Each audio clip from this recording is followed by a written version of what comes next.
부활하셨습니다. 아멘. 예수님 다시 살아나셨습니다. 아멘. 잠시 기도하겠습니다. 예수 그리스도께서 무덤문을 여시고 사망 권세를 이기셨습니다. 누구든지 다시 살아나신 예수님을 믿는 사람에게 죽어도 사는 영원한 생명을 주십니다. 이 시간 말씀을 통해 은혜 받게 하옵소서. 예수님의 이름으로 기도하옵나이다. 아멘. 아멘. 할렐루야. 아멘. 2024년 부활절 이 아침에 주님의 부활의 큰 축복이 여러분에게 임하시기를 주님의 이름으로 축원합니다. 아멘. 오늘 본문의 말씀대로 예수님의 부활의 기쁜 소식이 전 인류에 전해졌습니다. 오늘 본문 말씀에 의하면은 안식구 첫날 새벽이라고 그랬습니다. 유대인들은 안식일을 지킵니다. 안식일을 참 유별나게 지켜요. 여러분들 요즘 SNS가 발달해서 내 손 안에서 전 세계 모든 상황을 다 바라보고 있습니다. 한번 검색해 보세요. 유대인들이 안식일을 어떻게 지키는가. 제가 늦지막해 이제 신학교를 가서 하나님의 말씀을 더 좀 공부해 하려고 신학교 학생들과 여름 방학을 이용해서 신학학 교수님이 팀장이 돼서 15명이 성지순례를 떠났습니다.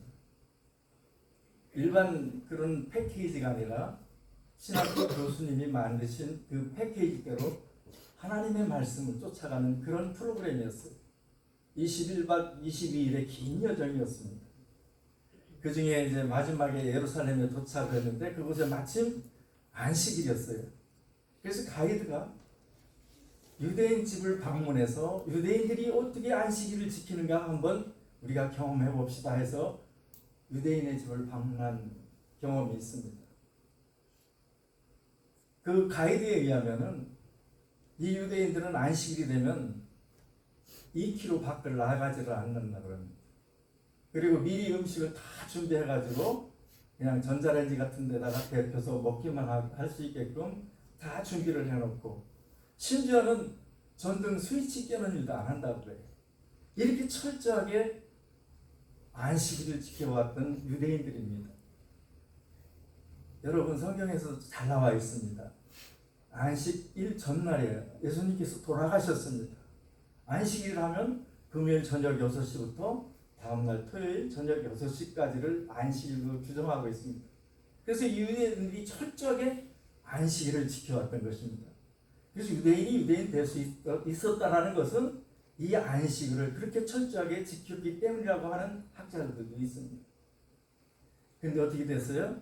그 안식이 변해서 오늘날의 주일이 됐습니다. 예수님은 이미 돌아가셨어요. 안식일의 시체를 매달아 둘 수가 없습니다. 그래서 알리마디아 사람 요셉이라는 사람이 빌라도에게 찾아가서 시체를 내어달라. 그래서 자기가 파놓은 빈 무덤에 세마포로 싸서 예수님을 장사하셨어요. 그 모습을 끝까지 지켜본 사람이 누구예요? 오늘 안식구 첫날 새벽 미명에 예수님의 무덤으로 달려갔던 막달라 마리아와 다른 마리아입니다. 이 막달라 마리아가 어떤 여자였어요? 7 귀신 들렸던 여자입니다. 그 여인이 예수님을 만남으로 말미암아 7 귀신에서 해방되는 역사가 있어졌습니다. 그래서 예수님을 사랑하고 그 예수님을 끝까지 따라다녔던 여인입니다. 십자가에 달렸던 그 예수님 마지막 돌아가시는 장면, 아리마대 사람 요셉의 무덤에 장사되는 그 장면을 끝까지 지켜봤던 여인이 바로 막달라 마리아였어요. 유대인의 장례법에는요, 이렇게 세마포로 쌀 때 거기에 향유와 향품 같은 걸 발라서 정성스럽게 해서 장례를 모시는 게 유대인의 예법인데 시간이 없었잖아요. 안식일로 들어가려고 하니까 아리마대 사람 그 요셉이 빌라도에게 찾아가서 예수님의 시체를 달라고 해서 급하게 세마포로 이렇게 싸서 자기 무덤에다가 장사를 지냈던 것, 이 여인들은 알고 있었어요. 그래서 어떻게 됐는가 궁금하잖아요. 이 여인들이 아마 향품을 준비해가지고 갔을 거예요. 예수님 그 세마포로 싼 그 시신에 발라드리려고 갔더니 어떻게 돼요? 오늘 모습에 참 기막힌 상황이 발생이 됩니다. 번개같이 천사가 와가지고 어떻게 해요? 무덤 문은요, 이만한 돌, 저도 거기에 한번 들어가 봤습니다. 이 무덤에다 시신을 넣고 큰 돌을 불려서 입구를 딱 막으면 그게 장사의 끝입니다. 그 성지 프로그램에도 그게 있어서 그 무덤에도 한번 가봤습니다.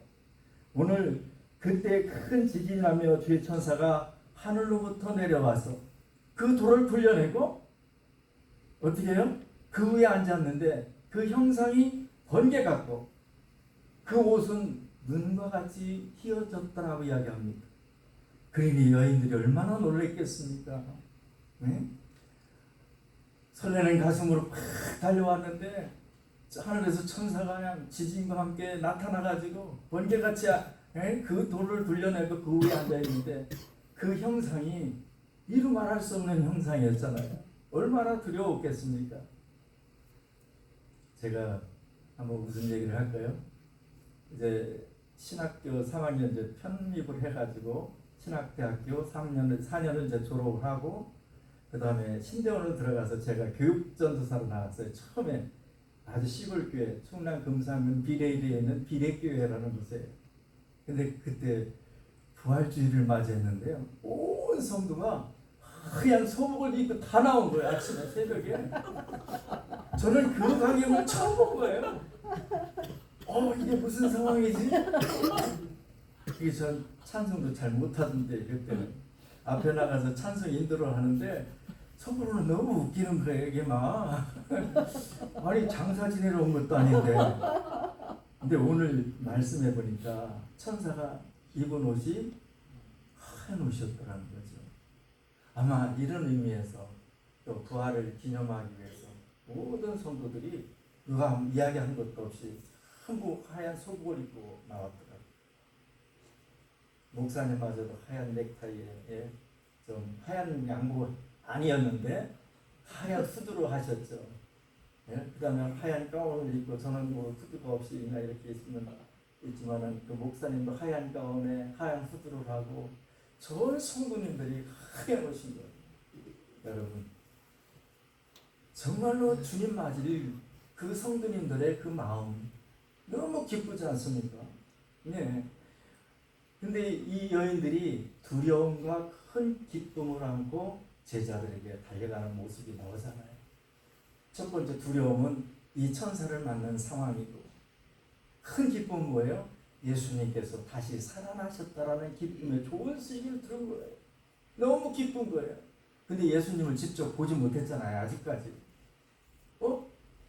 근데 그 상황에 무덤에 이 돌이 닫혀 있었는데 천사가 돌을 물려주고 이 안을 봐라. 들어가 봤더니 어디요? 빈 무덤이었잖아요. 그러면 예수님은 무덤에 돌이 굴려지기 전에 이미 부활하신 거예요. 다른 성경에 보면은 이제 그 베드로와 사랑하는 애제자가 다름질해서 갑니다. 아마 사랑하는 애제자는 요한일 것으로 추정이 되죠. 당신의 어머니를 맡겼던 제자 요한. 그 요한이 다른지를 더 잘했던 것 같아요. 그래서 먼저 무덤에 도착했는데 무서워서 들어가지 못하고 뒤따라온 베드로가 먼저 들어갔습니다. 그랬더니 어떻게 해요? 예수님은 계시지 아니하고 예수님의 쌌던 그 머플이죠, 그죠? 그것이 하나는 머리 쪽에, 하나는 다리 쪽에 데켜 있더라. 이미 예수님이 부활하셔서 살아나셔서 안 계셨던 거예요. 이 사실을 우리가 볼 때 예수님은 이미 부활하셨던 것입니다. 근데 아이러니 하잖아요. 어떻게 살아계신 예수님께서 그 무덤 거기서 나오셨을까? 어느 학자는 이렇게 이야기합니다. 나사로의 부활과는 전혀 다르다. 나사로는 육체적인 부활만을 의미를 하지만 예수님은 시간과 공간을 초월하신 분이다. 이 말씀이 또 어디에 잘 나타납니까? 유대인들이 두려워서 문을 꼭 닫고 숨어있는 제자들에게 나타나잖아요. 문을 닫았는데 예수님이 그 안으로 훅 들어오셔가지고 기절하고 놀랐습니다. 제자들이 너희에게 평강이 있을지어다. 너희에게 평강이 있을지어다. 그때서야 예수님인 줄 알고 깜짝 놀랐습니다. 어떻게 닫혀있는 문을 통과해서 들어오셨을까? 여러분 한번 생각해 보셨어요? 예수님은요 육체적인 부활뿐만이 아니라 이렇게 4차원적인 능력을 가지신 분이에요. 시간과 공간을 초월하시는 분이에요. 여러분, 저와 여러분 그 부활하신 예수님을 믿기만 하면 어떻게 해요? 영생의 축복을 누릴 줄 믿습니다. 아멘? 무서워하지 말라. 십자가에 못 박히신 예수를 너희가 찾는 줄을 내가 안다. 그가 여기 계시지 아니하고 그가 말씀하시는 대로 살아나셨느니라. 와서 그가 누우셨던 곳을 봐라. 이미 예수님 살아나셔서 돌무덤을 밖으로 나오셨습니다. 그리고 이 여인들이 무서움과 큰 기쁨으로 빨리 달려가서 제자들에게 알렸습니다. 예수님의 부활 소식에 큰 기쁨이 넘쳤던 것입니다.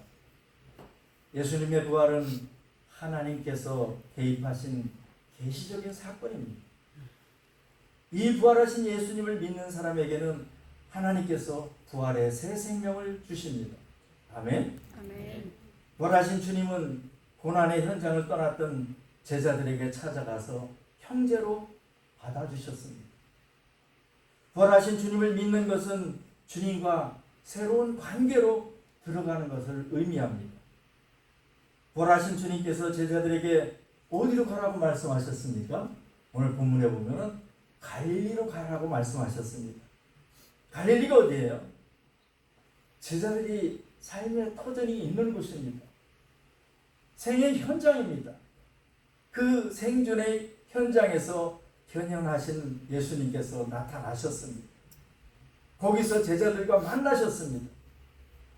그곳이 바로 이방 선교의 출발점이 되는 곳이었습니다. 왜 예루살렘에서 스타트를 안 하시고 갈릴리로 가라, 거기서 제자들을 만나고 거기서부터 이방 선교를 실시했을까요? 예수님을 따르는 제자들은 열방 선교에 힘을 써야 될 줄로 믿습니다. 우리의 삶의 현장에서 복음을 증거하는 저와 여러분 되시기를 바랍니다. 사도 바울은 고린도전서 15장 3절 이하에 이렇게 말씀하고 있습니다.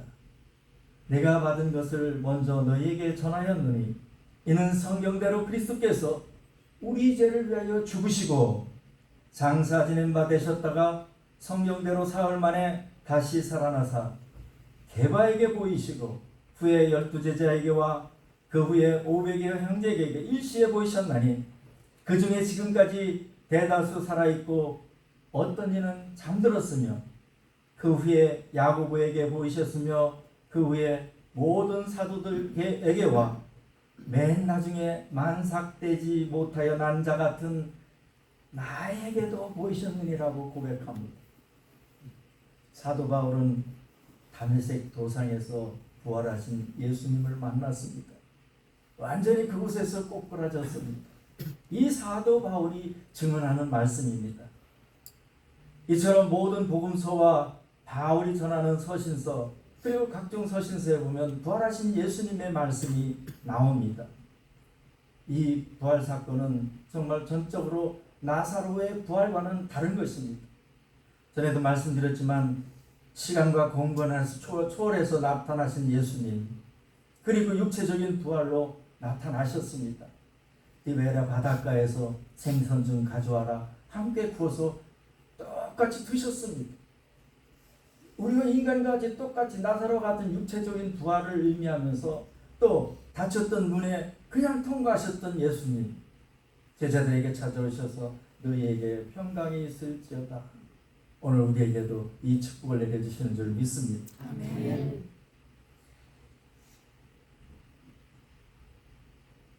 그러면서 예수님께서 어떻게 해요? 평강이 있을지어다 말씀하신 후에 내 손과 옆구리에 손을 놓아라. 그럽니다. 확인시켜주는 거죠. 시공을 초월하신 부활하신 예수님, 그 예수님께서 무서워 떨고 있는 제자들에게 직접적으로 손을 만져봐라, 옆구리에 손을 넣어라. 그리고 믿음 없는 자가 되지 말고 믿음 있는 자가 되어라, 이렇게 부탁도 하십니다. 부활하신 예수님을 만나면 영원한 생명을 얻습니다. 부활하신 예수님을 만난 제자들 담대히 부활하신 그리스도를 증거하기 시작했습니다. 그로 말미암아 교회가 탄생이 되었습니다. 이제 부활하신 예수님을 만난 제자들이 이 증거를 할 때 많은 사람들이 믿기 시작을 했어요. 따르기 시작했어요. 오랫동안 이스라엘 사람들이 지켜오던 안식일이 변해서 예수님의 부활을 기점으로 주일이 탄생이 된 것입니다. 그래서 오늘을 주일로 지키고 있는 것입니다. 안식 후 첫날 새벽이면 바로 안식 후 첫날이 오늘 주일인 것입니다. 아직도 안식일을 지키는 교단도 있고요, 안식일을 지키는 유대인들도 있습니다. 예수님을 제대로 못 만난 사람들이죠. 예수님, 부활하신 예수님을 만났다면 주일을 지킬 수밖에 없습니다. 제가 그렇게 철저하게 그 안식일을 지키던 유대인들, 그것이 왜 예수님께서 탄생하셨음에도 불구하고 기독교가 15%뿐이 안 된다고 해요. 거기가 아마 땅 끝일지도 모른다는 생각이 들어갑니다. 전 세계에 복음이 증가돼서 마지막에 예루살렘으로 들어가면은, 그래서 유대인들이 변해서 그러면 온 세계가 전부 이제 하나님의 나라가 되는 것이 아닙니까? 그런 생각도 한번 해봤습니다. 그 안식일이 되면 참 요란하잖아요. 여러분 한번 동영상 검색을 해보세요. 사이렌도 불고 레위 족속인 것 같아요. 여기에 이렇게 시험을 길러가지고 모자를 이렇게 탁 쓴 사람들이 막 시장 거리에 나오면서 막 단속을 해, 빨리 철시하라고 문 닫으라고, 그리고 집으로 들어가라고 막 안내하는 것을 볼 수가 있습니다. 여러분 그렇습니다. 분명히 안식일이 변해서 주일이 되었습니다. 우리는 부활하신 예수님을 믿는 사람들입니다. 그 예수님의 말씀이 우리 안에 살아계신 줄 믿습니다. 부활하신 예수님을 만나십시오. 그래서 영원한 삶을 살아가는 저와 여러분 되시기를 바랍니다. 예수 그리스도께서 언제나 변함이 없으신 분입니다. 그분은 어제나 오늘이나 동일하신 분입니다. 우리가 약할 때 힘을 주시고, 우리가 슬플 때 의도와 기쁨을 더해 주시는 분, 세상에서 방황할 때 우리를 인도하여 주시고, 살아계신 주님은 우리와 영원히 함께 계시겠다 말씀하셨습니다. 이 사실을 믿으시기 바랍니다. 힘들고 어려울 때 우리와 동행하여 주시고 우리에게 힘을 주시고 얼마나 감사합니다. 이게 부활하신 예수 그리스도를 만난 사람들의 특징이어야 될 줄로 믿습니다. 부활하신 예수님을 만나십시오. 부활의 큰 기쁨을 누리는 저와 여러분 되시기를 바랍니다. 예수님의 부활은 모든 잠자는 자들의 첫 열매라고 말씀하셨습니다. 그러면서 요한복음 11장 25절 26절에 이렇게 말씀합니다. 나는 부활이요 생명이니 나를 믿는 자는 죽어도 살겠고 무릇 살아서 나를 믿는 사람은 영원히 죽지 아니하리라. 아멘. 그러므로 주님은 말씀합니다. 너희는 마음에 근심하지 말라. 근심하지 마십시오. 어떤 상황 속에서도 내와 주님이 동행한다는 사실을 믿고 그분에게 다 맡겨드립시오. 그러면 그분이 해결해 주실 줄로 믿습니다. 또 나를 믿으라. 내 아버지 집에 거할 것이 많도다. 나 있는 곳에 너희도 있게 하리라. 예수님의 말씀입니다. 제 말이 아니에요. 요한복음 14장 1절로 3절에 분명히 이렇게 말씀하고 계십니다. 무덤이 인생의 최후가 아닙니다. 예수님은 무덤문을 여시고 사망 권세를 이기셨습니다. 누구든지 그를 믿는 이에게 죽어도 사는 영원한 생명을 주십니다. 부활절을 맞이하여 절망과 고난과 허무감과 사망의 공포 가운데 사는 이에게 부활의 기쁜 소식을 전해야 합니다. 그래야 주 안에서 영원한 생명을 누리게 되는 것입니다. 두 번째로 부활하신 예수님을 만나면 온갖 불의를 떠나 새 사람이 됩니다. 이 세상에 많은 사람들이 있습니다. 육신은 살아있으나 영혼은 죽은 사람들이 많이 있습니다. 죄와 허물로 죽었습니다. 살아계신 하나님과 그 아들 예수 그리스도를 모르는 모든 영혼들은 죽은 상태에 있는 것입니다. 그들에게 참 하나님의 생명이 없습니다. 부활하신 주님은 이런 사람들을 불러 새로운 삶을 살도록 하십니다. 하나님께서 생명을 주사 새 사람이 되게 하시고 새로운 비전을 갖게 하시고 새로운 목표를 발견하게 하십니다. 그뿐입니까? 마인드가 달라져요. 새로운 생각을 갖게 하시고 새로운 언어를 사용하게 하십니다. 새로운 사상을 갖게 하십니다. 또 새로운 행실로 살게 하십니다. 거짓과 음란과 시기와 교만 또 사기 온갖 부정한 행위를 떠나서 성결하게 사는 마음을 주시고 또 성실한 마음을 주십니다. 사랑과 공의로 새 사람으로 거듭나게 하십니다. 보란 주님을 만나십시오. 그래서 예수님의 부활 소식은 큰 기쁨의 좋은 소식인 것입니다. 누구든지 부활하신 예수님을 그 마음속에 영접하면 심령이 살아나고 부활하여서 새 사람이 됩니다. 이러한 사람에게는 주님께서 주시는 영생을 받아 영원히 사는 삶을 살게 되는 것입니다. 이 기쁜 부활절 아침에 죄로 죽은 모든 영혼들이 부활하는 축복을 받으시기를 바랍니다. 그뿐 아닙니다. 주님의 부활은 이 세상에 잔존하는 온갖 불의와 부정과 부패, 악의 세력에 대한 최후의 승리를 의미하는 것입니다. 예수님 당시 한번 상황을 살펴보십시오. 성경을 통해서 우리가 볼 수 있습니다. 당시 바리새인과 서기관들은 시기와 증오와 편견 그리고 부패한 로마 정권을 이용해서 예수님을 십자가에 못 박으셨습니다. 그들은 이것으로서 자기들이 승리한 줄로 생각하였습니다.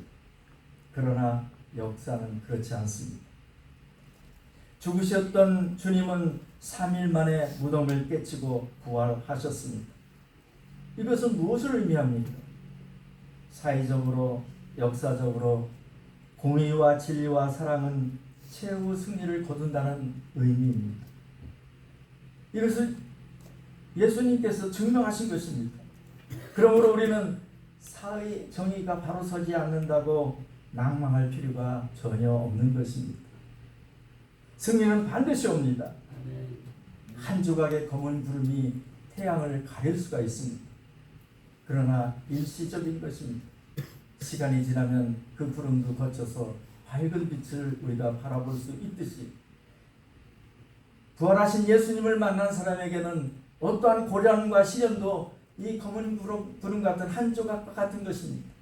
반드시 걷혀질 때가 온다라는 사실을 기억하시고 부활의 큰 기쁨을 누리시는 저와 여러분 되시길 바랍니다. 아멘. 이것이 부활 아침에 하나님께서 우리에게 주시는 값진 교훈인 것입니다. 누구든지 부활하신 예수님을 마음속에 영접하면 그 심령이 부활하여서 새 사람이 되는 것입니다. 이것을 확실한 믿음으로 살아가시기 바랍니다. 세 번째로 부활하신 예수님을 믿으면 한 민족이 변화됩니다. 여러분이 잘 아시는 에스겔서 37장이 있습니다. 마른 뼈의 환상이죠. 네? 에스겔 선지자가 그 환상을 봅니다. 여호와께서 권능으로 내게 임하시고 그 신으로 나를 데리고 가서 골짜기 가운데 두었는데 거기에는 뼈들이 많이 있었다. 여호와 하나님께서 에스겔에게 묻습니다. 인자야, 이 뼈들이 능히 살겠느냐? 에스겔 선지자가 뭐라고 대답합니까? 네? 인자야, 이 뼈들이 능히 살겠느냐? 주 여호와여, 주께서 아시나이다. 어디서 나온 대답과 좀 비슷하죠? 베드로의 대답하고 비슷합니다. 주 여호와여, 주께서 아시나이다. 또 이렇습니다. 너는 이 모든 뼈들에게 대언하여 이르기를 너희 마른 뼈들아 여호와의 말씀을 들을지어다. 주 여호와께서 이 뼈들에게 말씀하시기를 내가 생기로 너희에게 들어가게 하리니 너희가 살리라. 이 말씀을 또 대언합니다. 그랬더니 어떻게 해요? 거기에 있던 많은 뼈들이 이 뼈 저 뼈들이 달라붙고 거기에 힘줄이 생기고 또 살이 덮여지고 가죽이 덮여졌습니다. 그런데 그 속에는 생기가 없었더라고 말씀합니다. 여호와 하나님께서 또 말씀합니다.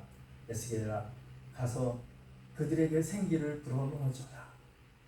그 하나님의 말씀대로 대언을 했더니 어떻게 해요? 그 사람들이 생기가 돋아나기 시작을 했습니다. 봤더니 큰 군대를 이루었다. 이 이스라엘을 상징하는 거잖아요. 그 이스라엘에 이제 다시 부활한다는 그 소망적인 메시지가 여기에 담겨져 있는 것입니다. 큰 군대가 되었다. 하나님께서 다시 말씀합니다. 인자야, 이 뼈들은 이스라엘의 족속이다.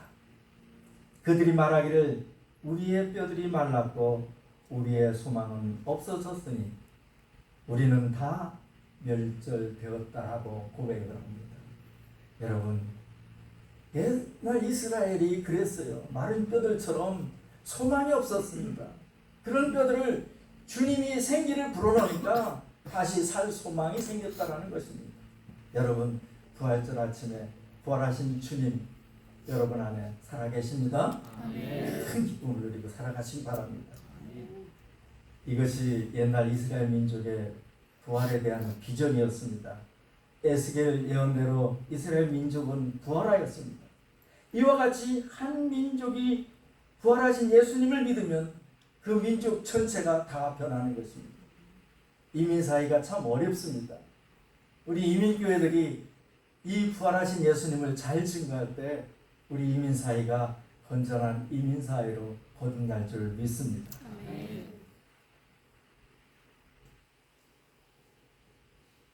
죽었던 양심이 부활하고 죽었던 애국심이 부활이 됩니다. 영적으로 부활할 때 모든 것이 새로워지는 것입니다. 가치관이 새로워지고 사회, 정치, 경제, 문화적으로 새로워집니다. 모든 방면으로 새로워질 때 우리 이민사회가 거듭날 줄로 믿습니다.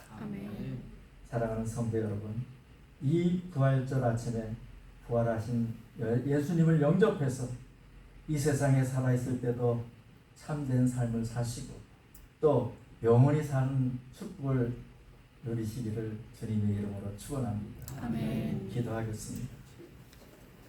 하나님 아버지, 은혜와 사랑을 감사드립니다. 사망 권세를 이기시고 죽음 가운데서 다시 살아나셨습니다. 부활하신 예수 그리스도를 믿음의 눈을 들어 바라볼 때 우리의 마음이 얼마나 기쁘고 감격스러운지 말로 다 할 수 없습니다. 이 세상은 아직도 죄악이 많고 이 세상은 아직도 참 생명을 모르고 사는 사람, 아직도 무덤과 같은 어둠 속에 사는 사람이 얼마나 많은지 알 수 없습니다. 우리의 주변에도 많은 이들이 있습니다. 이렇게 귀한 아버지 부활절 이 아침에 그 기쁨의 소식은 모든 사람들에게 증가할 수 있도록 도와주시고 하나님 아버지께서 특별한 은혜를 베풀어 주셔서 이러한 사망 권세 아래 있는 사람들에게 주님을 믿고 부활하신 주님을 만남으로 말미암아 새로운 생명을 얻을 수 있게 하여 주옵소서. 또한 먼저 믿는 성도들로 하여금 이 세상에 살아갈 때 참된 삶을 살다가 주님의 부름을 받을 때 영원한 삶을 누리는 은총을 베풀어 주옵소서. 이러한 영원한 생명을 받은 성도들 마음속에 기쁘고 감사한 마음으로 이 생명과 소망과 능력의 복음을 기쁨으로 전파할 수 있도록 도와주옵소서.